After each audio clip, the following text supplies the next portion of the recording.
Saudara-saudariku yang terkasih, sekitar 9 tahun yang lalu saya pergi sama Romo Ignas Suparno ke Bangka Belitung.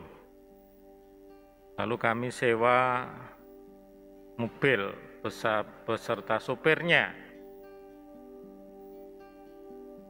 Pada waktu itu Bangka Belitung terkenal dengan pantai-pantainya yang indah. Ke sebuah pantai,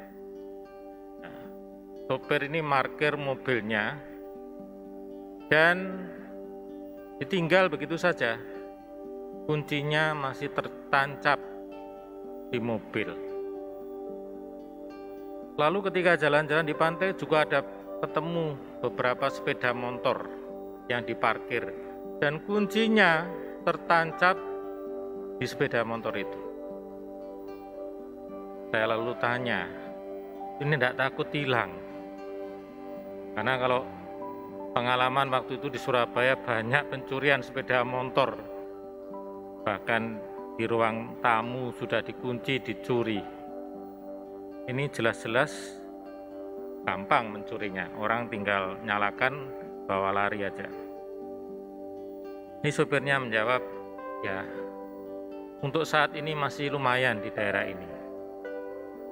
Orang tidak akan mencuri. Yang perlu dijaga adalah kepercayaan, saling percaya, dan itulah yang nggak boleh dicuri dari masyarakat ini, nggak boleh hilang.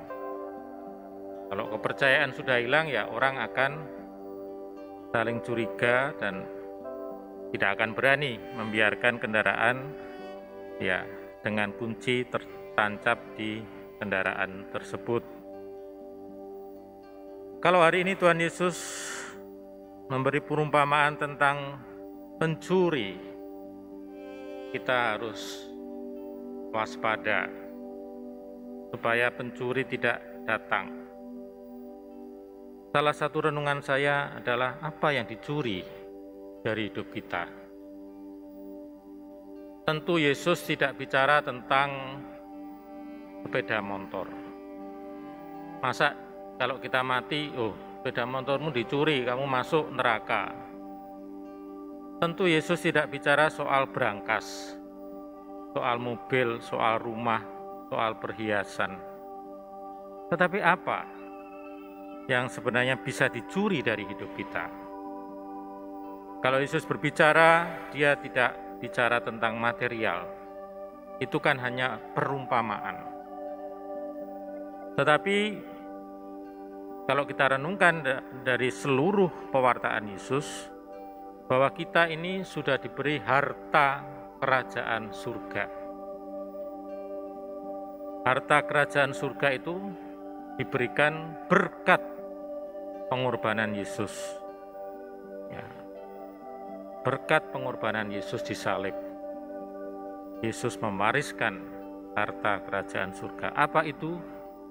Ya, keutamaan-keutamaan, berkat-berkat, segala rahmat yang kita terima.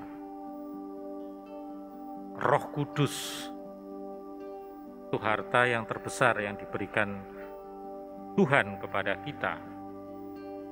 Roh Kudus yang membuat kita punya iman, yang membuat kita punya harapan, yang membuat kita punya kasih. 3 hal itu harta yang utama. Jangan sampai itu dicuri, jangan sampai kita hidup tidak punya iman. Jangan sampai kita hidup kehilangan harapan. Jangan sampai kita hidup penuh dengan kebencian. Maka kita harus merawat iman kita, merawat harapan kita, dan mengembangkan kasih kita.